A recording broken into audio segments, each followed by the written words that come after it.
my first assignment out of F-86D school was RAF Station Manston. Don't forget it, it's the oldest base in England, in the RAF. I carry it right here. Bottom line, we finally became combat ready. We went down to Tripoli, Wheelers Air Force Base, fired rocketry, so we got pretty damn good at shooting down whatever it is that's gonna come and get us. So they sent us back to England, and we became combat ready, which meant we were going to share with the RAF the defense of Britain during the Cold War years. But the bottom line was we're sitting alert, and sure enough, the klaxon goes off, and we scrambled. And we had a kind of a deal amongst the fighter pilots. The first one to the runway is the lead. I elected to be the first, and I got there. Anyway, when I got there and took off, they scrambled me. They said, heading at 020, and they gave us the frequency of GCI and said, contact GCI when you're airborne. I did. And when I did, and mind you, I was only 25 years old. I was, a kid, so to speak. But when I talked to the GCI, we were going to warn you, we're going to have a hot mission. You will have to fire all your rockets. Select 24. That's all the rockets we had, 24.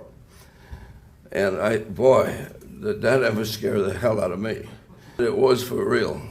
I was an afterburner, and I said, I'd like to come out of afterburner. It said, no, go gate, stay gate. That was the symbol for going in your afterburner, because we want you get this guy. He's been orbiting Ipswich, and he was in that area, and we're going to get you there.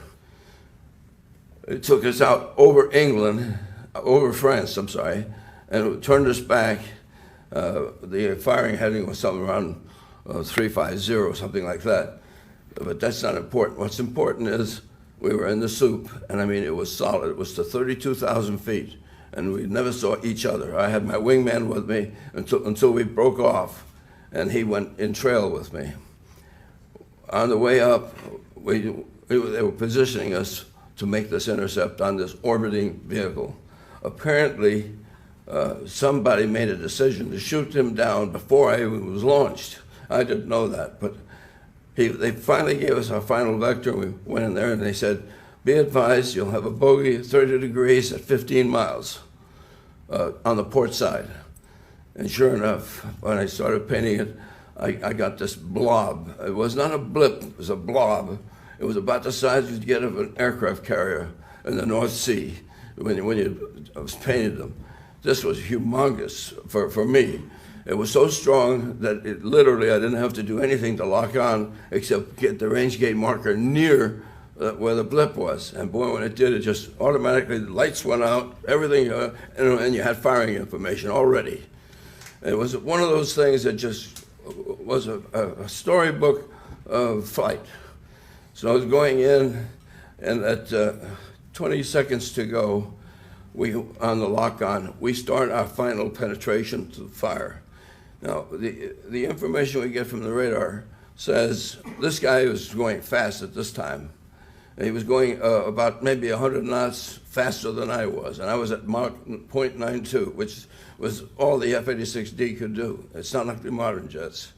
Well, sure enough, I started getting down there, ready to fire, and the circle started coming down, and the next thing I know, the overtake went from whatever it was, my speed, it was about 1,000 knots, something like that.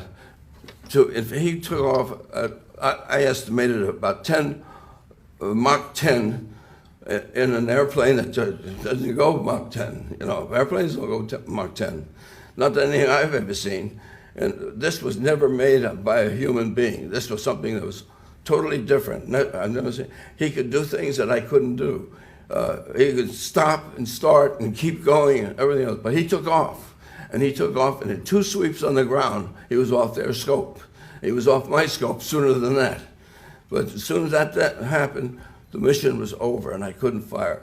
So on the way down, the GCI controller says, contact us on the landline. We have very important information for you. I said, Roger. And I did that. I recovered at Manston. The weather was still bad. It was still night. And I had an entire mission with night weather, which was Joule time on your Form 5. Anyway, I got down, got to the phone, called the landline. They said, this is a top secret mission. I don't know why, but that's what it was. And it says, you're not to talk about it. We're going to send someone down from London to talk to and debrief you tomorrow. I said, yes, sir, thank you, and hung up. Sure enough, the next day, a spook. You know what a spook is? A spook is some guy from Cloak and Dagger who wants to debrief you on something. So I don't know what the hell it was. You know, I'm not going to tell him. So anyway, he says, I want you to know this is a top secret mission. You're not allowed to tell your commander or anyone else anything about this, or we will take your wings away. You know, when you're 25 years old and you want to start flying, you don't want to hear that. So I put a zipper on my mouth, and that was the end of that. I could never talk about it again until Nick Pope's people from the Ministry of Defense, they call it MOD, M-O-D, like our DOD, exposed all their data on October 21st. I remember because I got a warning from a friend of mine in England that I would be exposed on my mission on October 21st. Sure enough, the phone started ringing. It rang for 4 days, non-stop. This is the London Times, this is so-and-so, ABC, NBC, name it, this is CNN, and so on. Anyway, make a long story short, I am now able to talk about my experience that I just told you about. Disclosure is what we need. There are many more people like me that are running around with secrets that they can't talk about because nobody will release it. And I think we should get together even with the Russians, because I'm sure they know a hell of a lot more about these aliens than we do. But it's a really important thing for us to know about this thing so we can go forward.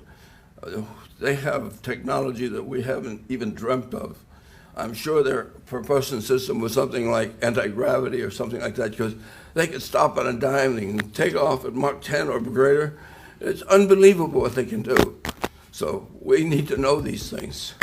So the only reason I'm here is to tell you, let's disclose this whenever we can, please. Thank you.